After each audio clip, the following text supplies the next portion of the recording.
Hello everyone, welcome. हम बात करने वाले हैं सिस्टम के प्रोटेक्शंस में अर्थिंग और लाइटनिंग अरेस्टर के बारे में। तो आइए बढ़ते हैं अपने लेक्चर की तरफ और देखते हैं कि हम क्या क्या लर्न करेंगे। आज का हमारा टॉपिक है about system protections, earthing and lightning arrester.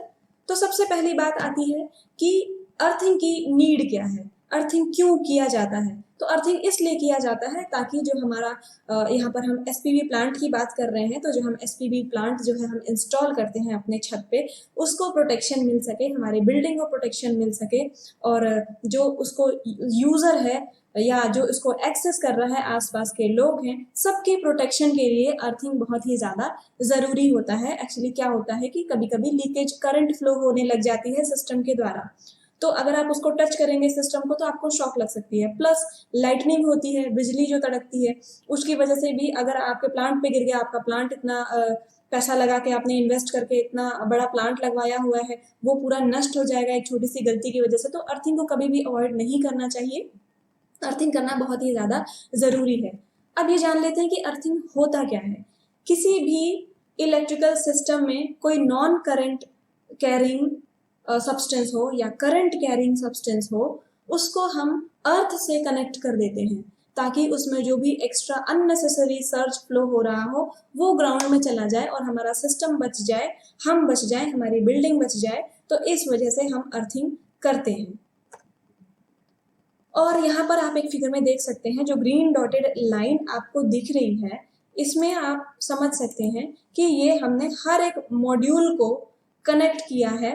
जो अर्थिंग की अपनी कंडक्टर है जो अर्थ पे कनेक्ट होगी, उससे हमने सारे मॉड्यूल्स को और पूरे स्ट्रक्चर को कनेक्ट किया हुआ है ताकि किसी भी एरिया में, किसी भी पार्ट में कोई एक्स्ट्रा लीकेज करंट फ्लो हो रही हो तो वो अर्थिंग में चली जाए और वो हमारे सिस्टम को ना हार्म करे, हमको ना हार्म करे। तो इस तरीके से हम अर्थिंग पूरे स्ट्रक्चर की करना बहुत ही ज़्यादा ज़रूरी है। अब इसके लिए कितनी अर्थिंग होती है एक एसपीवी प्लांट में? ज़रूरी है कि आप 3 अर्थिंग ज़रूर करें, एसी साइड की अलग, डीसी साइड की अलग और लाइटनिंग अरेस्टर की अलग। अब डीसी साइड क्या हुआ? आपके सोलर मॉड्यूल से लेकर के इन्वर्टर के इनपुट तक का जो पार्ट है, जो डीसी कैरी कर रहा है, जनरेट कर रहा है, वो हो गया हमारा डीसी पार्ट, उसकी अलग अर्थिंग करना ज़रूरी है।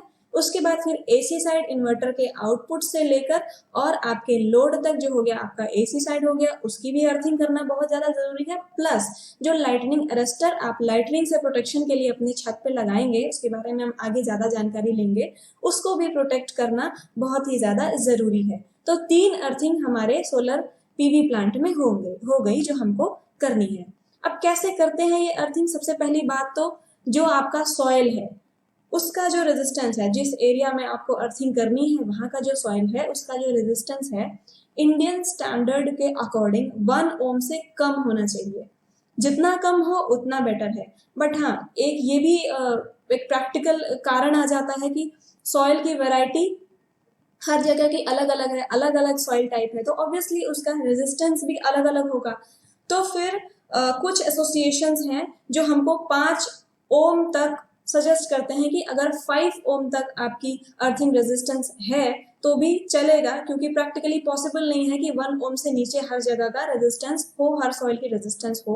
तो 5 ओम से नीचे रहे तो भी आप अर्थिंग कर सकते हो, जितना कम हो उतना बेस्ट है, क्योंकि रेजिस्टेंस कम तो जो भी करंट को फ्लो होना है उसका पाथ और आसान, तो इजीली आपका अर्थ जो है उसमें करंट जो है पास होके ग्राउंड हो जाएगी, तो आपका सिस्टम जो है ज़्यादा से ज़्यादा सेफ रहेगा। इसलिए रेजिस्टेंस जितनी कम हो उतना ही बेटर रहता है।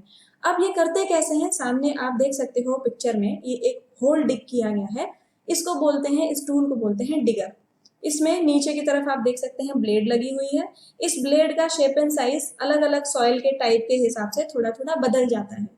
तो इसको इंसर्ट करते हैं और उसके बाद प्रेशर से इसको घुमाते हैं तो इसमें मिट्टी फंस जाती है, निकाल के फिर हटा के फिर उसके बाद ये प्रोसेस कंटिन्यू करते हैं। इस तरीके से आपका होल जो है वो बन जाता है। इसके बाद इसमें हम डालते हैं अपना इलेक्ट्रोड, जो सबसे, ये जो मैं बता रही हूँ ये सबसे कॉमन टाइप ऑफ अर्थिंग जो हम करते हैं उसके बारे में बता रही हूँ। आजकल केमिकल और अर्थिंग का चलन है। पहले क्या होता था, जो ट्रेडिशनल अर्थिंग है उसका चलन था, उसमें सॉल्ट और कोल का हम यूज करते थे।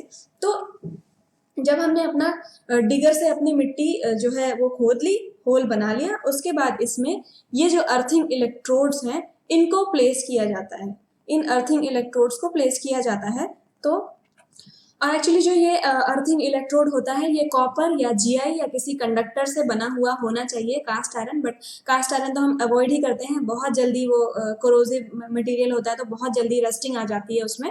तो कॉपर या जीआई का यूज़ करते हैं अर्थिंग इलेक्ट्रोड को बनाने के लिए। ये एक कंडक्टर हो सकता है या ग्रुप ऑफ कंडक्टर्स हो सकते हैं जिनको हम अर्थ में जो होल होता है उसमें प्लेस कर देते हैं। ये अलग अलग साइज में आते हैं, आप देख सकते हो यहाँ पर एक पर्टिकुलर कंपनी का डेटा है जो मैंने यहाँ पर आपको दिखाना चाहा है। यहाँ पर आप देख सकते हैं इनर स्ट्रिप की साइज जो है उसका एक स्टैंडर्ड साइज है 25x3 का। कॉपर से बना हुआ हो सकता है, जीआई से बना हुआ हो सकता है, प्लस जो इसका आउटर साइज होगा पूरा जो स्ट्रिप होगी पूरी अर्थिंग की, उसका जो आउटर साइज होगा वो 50 mm का या 80 mm का होगा। इसके बाद जो इसकी लेंथ होगी वो अकॉर्डिंग टू प्लांट कैपेसिटी होगी, अकॉर्डिंग टू योर चॉइस होगी, 2 मीटर की या 3 मीटर की जीआई होगी वो। टर्मिनल का जो साइज है, टर्मिनल मींस यहाँ पर इलेक्ट्रोड में सबसे किनारे आप एक टर्मिनल देख रहे हैं, इसी पे हम सिस्टम से आ रहे कंडक्टर को जोड़ेंगे, जो लीकेज करंट कैरी करके इसमें पास करेगा उसको हम यहाँ पर जोड़ेंगे, ये इसका टर्मिनल है। तो इसकी जो मटेरियल है वो जीआई या कॉपर होगी। तो इस तरीके से स्पेसिफिक मॉडल्स भी आते हैं जिसमें सब कुछ कॉपर का बना हुआ होता है। तो ये आपके ऊपर है, आपके बजट के अनुसार, आपके प्लांट के साइज के अनुसार इस तरीके के अर्थिंग इलेक्ट्रोड्स का चयन आप कर सकते हैं। इस तरीके से ये मार्केट में आता है।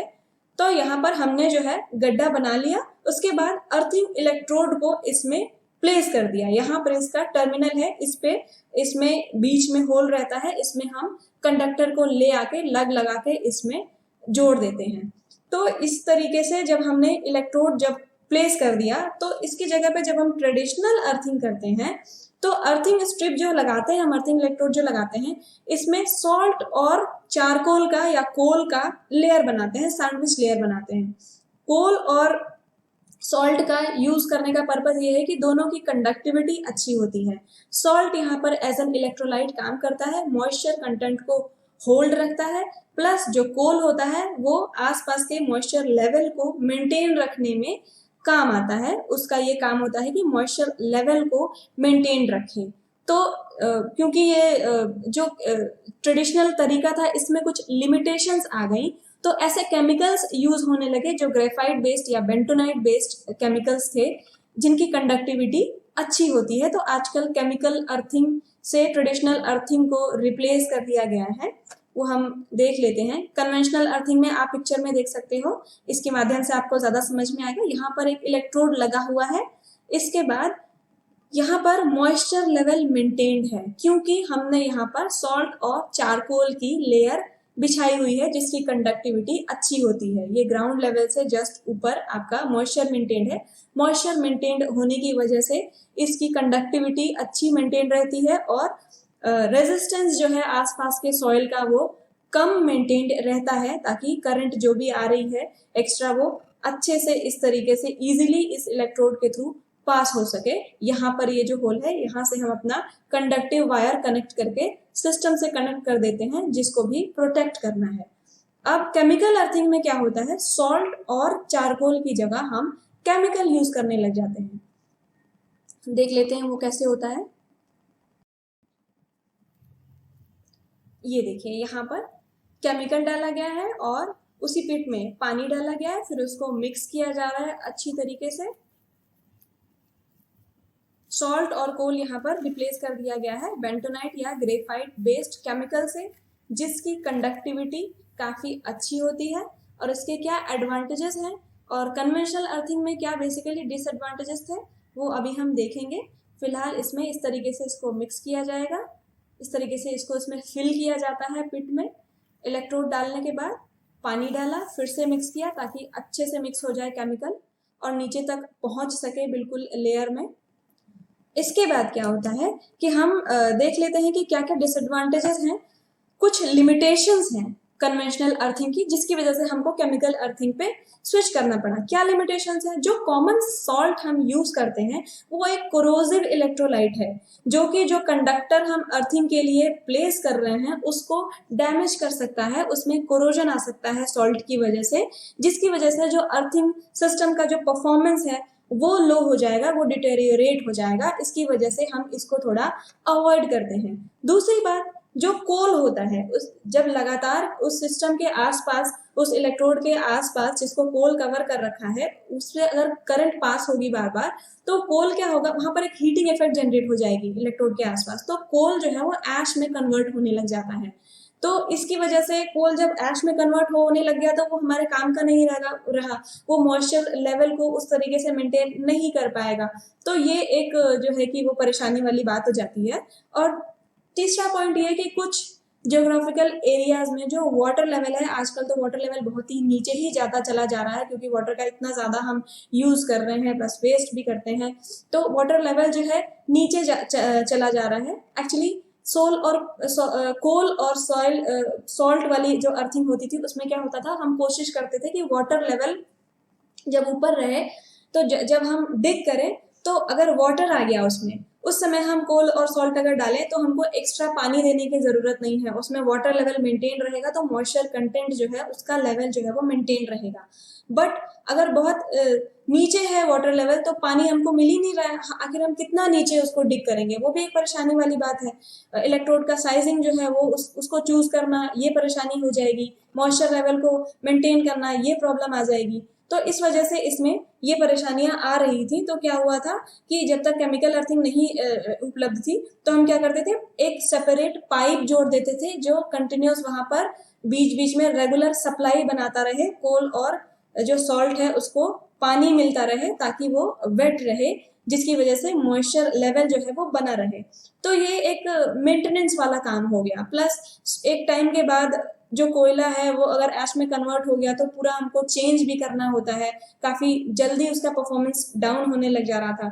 अब इसकी जो अर्थ रेजिस्टेंस है, इसकी बात अगर करें हम, इसको कैसे टेस्ट किया जाता है, इसके लिए टेस्टर आता है, डिजिटल अर्थिंग रेजिस्टेंस टेस्टर और एनालॉग अर्थ रेजिस्टेंस टेस्टर जो है वो आता है। ये डिजिटल है, यहाँ पर एनालॉग लिखा हुआ है, एक्सक्यूज मी फॉर दैट। ये डिजिटल अर्थिंग रेजिस्टेंस टेस्टर है। इसको जब आप कनेक्ट करेंगे, प्रॉपर अर्थिंग चेक करेंगे तो डिजिटली आपको इसकी वैल्यू मिल जाएगी। ये इजीली अवेलेबल है मार्केट में, आप ले सकते हैं। तो 1 ओम से मैंने बताया कम होना चाहिए, बट कुछ एसोसिएशन ऐसे हैं जैसे नेशनल फायर प्रोटेक्शन एसोसिएशन है, IEEE है, तो वो हमें 5 ओम से लेस तक का रिकमेंड कर देते हैं, क्योंकि सॉइल का जो है वैरायटी वो अलग अलग है। तो इस तरीके से डिजिटल या एनालॉग अर्थिंग टेस्टर से हम टेस्ट कर सकते हैं। तो अर्थिंग की प्रॉपर टेस्टिंग करने के बाद हम केमिकल्स का यूज करते हैं, क्योंकि जो केमिकल अर्थिंग है इसमें मेंटेनेंस कम है, इसलिए क्योंकि जो मैंने आपको वीडियो छोटा सा दिखाया उसमें जब हम पानी और उस केमिकल को डाल के मिक्स करते हैं तो वो एक हार्ड सब्सटेंस बन जाता है। जैसे सीमेंट में जब हम पानी मिलाते हैं तो वो हार्ड सब्सटेंस बन जाता है, इसी तरीके से ये केमिकल भी काम करता है, ये भी हार्ड बन जाता है और सालों साल तक ये यूनिफॉर्म रेजिस्टेंस वैल्यू मेंटेन किया रहता है उस जगह पे। तो इसकी वजह, जैसे कोयले में ऐश बन गया और कोरोजन पैदा करने लग जाता है, ये सब चीजें यहाँ पर खत्म हो जाती हैं। ये एक ज्यादा ट्रस्टेड तरीका हो जाता है रेजिस्टेंस की वैल्यू को यूनिफॉर्म पूरे सालों साल तक मेंटेन करने के लिए। और इसकी एडवांटेजेस भी हैं कुछ की, हाईली कंडक्टिव अर्थ पिट बैक फिल कंपाउंड इसमें होता है, जिसकी वजह से कंडक्टिविटी ज्यादा बनी रहती है और रेजिस्टिविटी जो होती है, इसकी क्षमता होती है 90% तक ये कम कर सकता है केमिकल अर्थिंग का जो प्रोसेस है। अगला पॉइंट ये कि कॉपर हो या GI हो, इस तरीके के मेटल्स कोई भी हो, उसके साथ ये केमिकल जो है वो कंपैटिबल है, उसमें जल्दी कोरोजन नहीं आने देता है।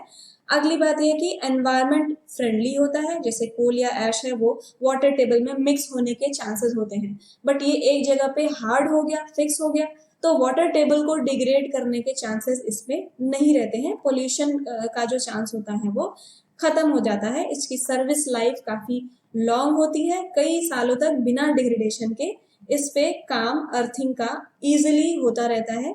तो ये इसका फायदा हो गया। अगली बात आती है अर्थिंग, जो मैंने आपको बताया था कि लाइटनिंग अरेस्टर की भी हम करते हैं। तो जो भी हमारा एंटायर स्पेस है जिसको हमारा सोलर पावर प्लांट ऑक्युपाई कर रहा है, उसको बेटर तरीके से, अच्छे तरीके से लाइटनिंग से प्रोटेक्ट करना भी बहुत ज़्यादा ज़रूरी है, क्योंकि लाइटनिंग अगर उस पर पड़ गई तो इतना जो हमने इन्वेस्ट करके अपना प्लांट लगाया है वो डैमेज हो जाएगा, बर्बाद हो जाएगा। इसकी वजह से हम लाइटनिंग अरेस्टर का प्रॉपर कैलकुलेशंस करके, साइज सेलेक्ट करके लगाते हैं, ताकि हमारा सिस्टम जो है और बिल्डिंग जो है वो सुरक्षित रहे। तो लाइटनिंग अरेस्टर जो होता है उसका क्या काम होता है, इसका नाम ही है लाइटनिंग अरेस्टर, मतलब जो बिजली कड़कती है उसको अरेस्ट करके ग्राउंड कर देते हैं।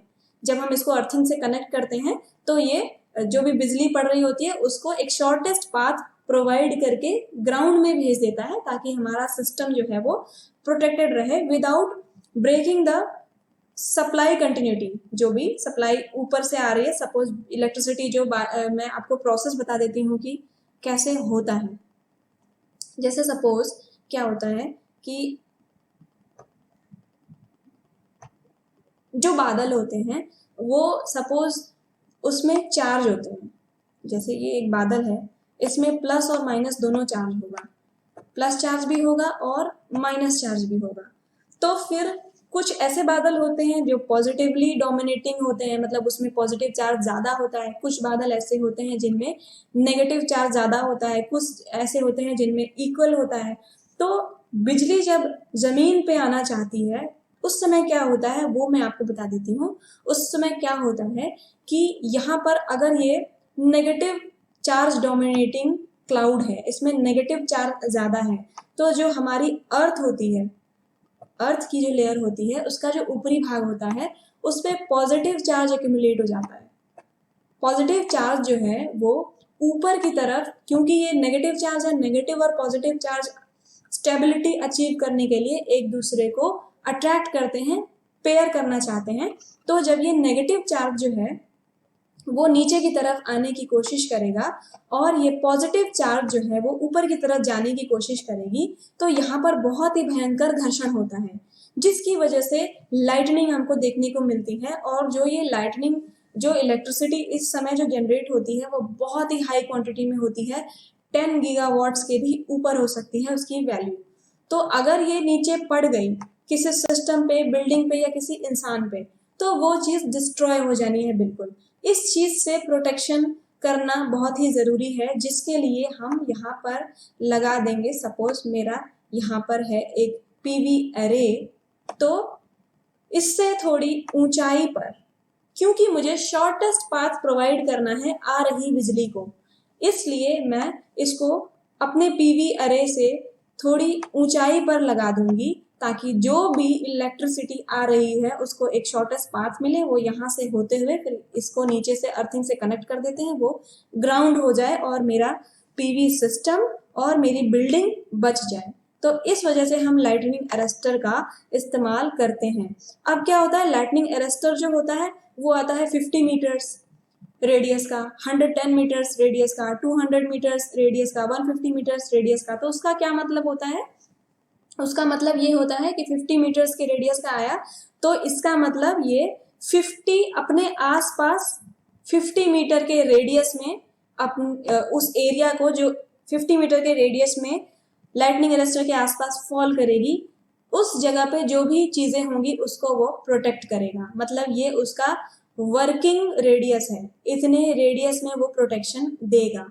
अपने आसपास वो एक डोम, एक सर्किल बना लेता है, इसके आसपास जो है हमारा जो भी चीज़ें रहेंगी वो सुरक्षित रहेंगी। तो ये काम हो गया लाइटनिंग अरेस्टर का। अब इसमें कुछ चीज़ों का ध्यान रखना होता है। पीवी अरे के पास अगर हम लाइटनिंग अरेस्टर लगा रहे हैं तो प्रेफरेबली इसको मॉड्यूल्स के बैक साइड में लगाएं और नॉर्थ डायरेक्शन में लगाएं, ताकि इसका शेडो जो है वो आपके अरे पे, आपके मॉड्यूल्स पे इसका शेडो ना कास्ट हो। क्योंकि हम पहले बात कर चुके हैं कि अगर आपके मॉड्यूल पे ज़रा सा भी शेडो कास्ट होता है, एक सेल पे भी या एक सेल के छोटे से पार्ट पर भी, तो वो ग्रेजुअली आपके पूरे सिस्टम के परफॉर्मेंस को जो है वो इफेक्ट कर सकता है। इसलिए शेडो को अवॉइड करना है तो इसको इस तरीके से फिक्स करें कि इसका शेडो किसी भी मॉड्यूल पे किसी भी समय पे दिन में ना पड़े।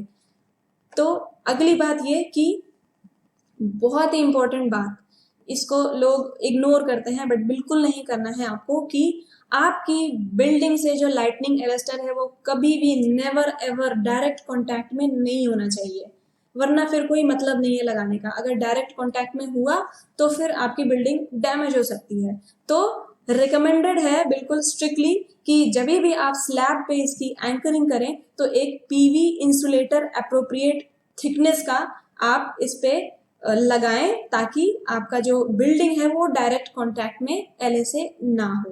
तो ये बहुत ही ध्यान देने वाली बात है। The protection against induced high voltages shall be provided by the use of suitable earthing such that induced transients find an alternate route to the earth। ये मैं आपको बता चुकी हूँ कि अगर जो भी लाइटनिंग आ रही है इसकी हम 3 अर्थिंग करते थे, तो एक अर्थिंग इसकी भी करेंगे ताकि जो भी सर्ज आ रहा है वो ग्राउंड हो जाए। तो आई होप आपको समझ में आया होगा कि 3 अर्थिंग कैसे करते हैं, किसकी करते हैं, लाइटनिंग अरेस्टर क्या होता है, कैसे काम करता है। तो ये सब प्रोटेक्शंस का ध्यान रखना बहुत ही ज़रूरी है, वरना हमने कभी कभी होता है कि कॉस्ट कटिंग करने के चक्कर में अर्थिंग को भूल जाते हैं या स्किप कर देते हैं, नहीं लगाते हैं। तो आप इस चीज़ का बिल्कुल ध्यान रखें कि आपका थोड़ा सा बजट जो है कम बनाने के चक्कर में सिस्टम पूरा हार्म हो सकता है, तो उस बात का कोई मतलब नहीं है। तो thank you so much, I hope आपको सब चीज़ें समझ में आई होंगी। तो मिलते हैं अगले लेक्चर में।